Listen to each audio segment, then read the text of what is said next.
Neighbor trusted me with his house. I found something I wasn't supposed to see. My neighbor trusted me with a simple favor. I thought it would be the easiest thing in the world. He asked me to watch his house while he was away for a few days. I had no idea that saying yes would uncover a secret he had been hiding for years.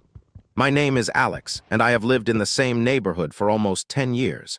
Most of the people around me were friendly, but nobody really knew each other deeply. That was especially true for my neighbor Daniel. Daniel lived 3 houses away from me. He was quiet, kept to himself, and usually spent most of his time working in his garage. We would say hello when we passed each other, but we were never close friends.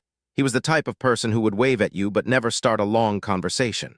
One Friday evening, Daniel knocked on my door. I was surprised because he had never visited before. He looked tired and nervous. He asked me if I could do him a small favor. He told me that he needed to leave town suddenly for a few days. His family situation was complicated, and he needed to take care of something important. He asked if I could check his house, collect his mail, and make sure everything was okay. I agreed because it seemed like a normal neighbor favor. Before leaving, he handed me his spare key. But then he said something strange. "Please don't go into the basement." I laughed and asked why. He said it was just a personal storage area and there was nothing important there. The way he said it made me curious, but I didn't think much about it. The next morning, I checked his house. Everything looked normal. I collected his mail, watered his plants, and left. For the first few days, nothing happened. Then on the 4th night, I noticed something strange.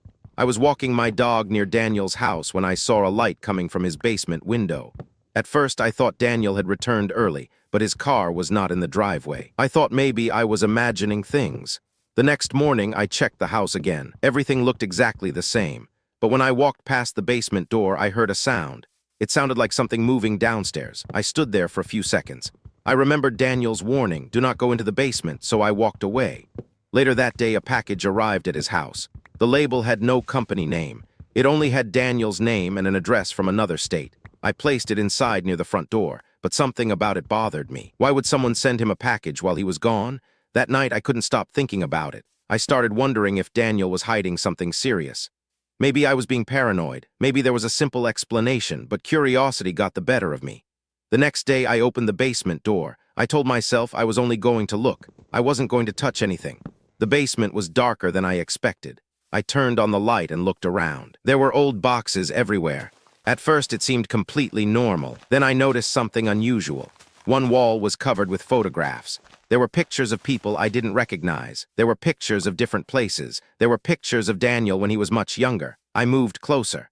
Then I saw something that surprised me. The photos were not random. They were memories. The people in the pictures were Daniel's old friends and family members.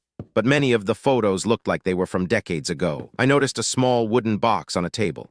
Inside were dozens of letters. They were all written by different people. I picked up one letter and started reading. It was from someone thanking Daniel for helping them during a difficult time in their life. Another letter was from someone saying they would never forget what Daniel had done for their family. I started realizing I had completely misunderstood him. Daniel wasn't hiding something dangerous. He was hiding something personal. Suddenly, I heard the front door open. I quickly went upstairs. Daniel was standing there. He looked shocked. For a few seconds, neither of us said anything. Then he looked toward the basement. "You went down there," he said. I apologized immediately. I told him I was curious and that I should have respected his privacy. Daniel sat down and sighed. Then he finally explained everything. Years ago, Daniel had worked with a group that helped people in need. He secretly used his own money to support families who were struggling. He helped people pay bills. He helped people find jobs. He helped people get back on their feet. He never told anyone because he didn't want attention. The basement was filled with letters from people who wanted to thank him. The reason he never showed anyone was because he felt embarrassed. He said he didn't want people thinking he was trying to look like a hero. He just wanted to help. I apologized again. I told him that I judged him without knowing the truth. Daniel smiled and said he understood. He told me that everyone has parts of their life they don't share. Some secrets are not because people are doing something wrong. Sometimes people keep secrets because they are protecting something important. After that day, Daniel and I became much closer. I learned that the quiet neighbor who seemed distant was actually one of the kindest people I had ever met. The biggest lesson I learned was simple. You never really know what someone is carrying. The people who seem the most mysterious sometimes have the biggest stories. And sometimes the secrets people hide are not about shame. Sometimes they are about kindness.